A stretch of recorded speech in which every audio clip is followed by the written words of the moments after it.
এটি আজ 26শে মে সন্ধ্যা থেকে মধ্যরাত নাগাদ স্থলভাগ অতিক্রম করতে পারে। এটা আমরা এখানে বলেছি যে কেন্দ্রটার অতিক্রমের সময়। তো আপনি যে প্রশ্নটা করেছেন যে অগ্রভাগ, অবশ্যই একটা সুন্দর প্রশ্ন।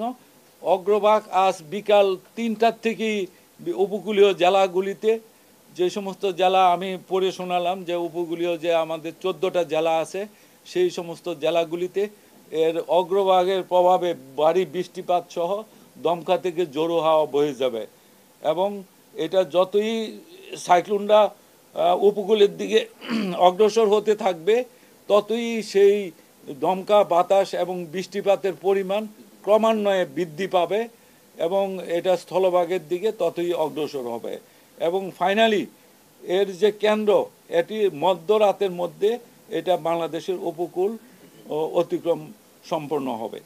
যখন অতিক্রম করবে তখন আসলে জোয়ারের একটা ব্যাপার আছে। জি, জোয়ারের সময় যদি ওয়ালটন ফ্রিজ কিনে অনেকের মতো আপনিও হয়ে যেতে পারেন মিলেনিয়াল সেরা পণ্যের সেরা অফার। সেক্ষেত্রে কতটা ভয়াবহ তাণ্ডব চালাতে পারে সে বিষয়টা একটু এখানে কয়েকটা বিষয় আমি উল্লেখ করেছি। সেটি হলো যে জলোচ্ছ্বাসের কথাটা আমি বলেছি 8 থেকে 10 ফুট এবং ভারী বর্ষণ আরেকটি অংশ, আর দমকা বাতাস। এই যে 3টা অংশ একই সাথে কার্যক্রম চলবে, সেহেতু এখানে যে তাণ্ডব হবে এটা আপনারাই বিবেচনা করেন যে জলোচ্ছ্বাস, ভারী বর্ষণ এবং সেই সাথে দমকা থেকে জোরো হাওয়ার বাতাসটা 90 থেকে 120 কিলোমিটার পর্যন্ত, কোথাও কোথাও আরও হঠাৎ করে একটু বেশিও হতে পারে।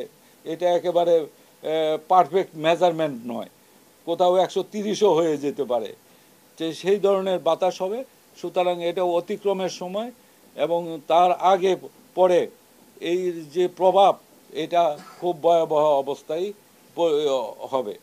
এখানে এটা আজকে রাতের পরেও এটা সেন্টার অতিক্রম করবে রাত 12টায় ধরেন, তার পরবর্তীতে তার পিছন অংশ রয়ে গেছে, সেটাও অতিক্রম করতে রাত আরও 3টাও বাজতে পারে বাকি অংশ। আমরা এখানে কেন্দ্রটার কথা বলেছি যে মধ্যরাতে সে অতিক্রম করবে। হ্যাঁ, আরো ধরে নেন আরো পরবর্তীতে 3 ঘন্টা 4 ঘন্টা 5 ঘন্টা হতে পারে এবং এটা স্থলভাগে ওঠার পর বাংলাদেশের উপরে উঠে এটা মানে ল্যান্ড ডিপ্রেশন, তখন স্থল নিম্নচাপে পরিণত হয়ে বাংলাদেশের উপরে আগামীকাল হোল ডে এটার প্রভাবে বৃষ্টিপাত হবে এবং বিভিন্ন জায়গায় ভারী থেকে অতি ভারী বর্ষণ হবে।